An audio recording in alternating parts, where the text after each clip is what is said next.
რატომ იბერები წყლის დალევის დროს? რა არის მიზეზი და რა არის გამოსავალი?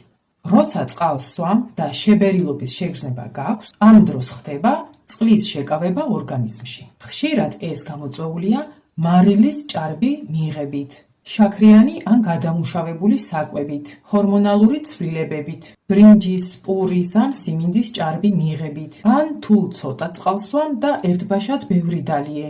და კიდევ ამის მიზეზი შეიძლება იყოს ნაწლავებში ნარჩენების არსებობა. ამ დროს წყალი ვერ ასრულებს გაწმენდის ფუნქციას და ასე ვთქვათ პირიქით იჭედება ორგანიზმში. რა უნდა გააკეთო ამ დროს? წყლის სმა არ შეწყვიტო.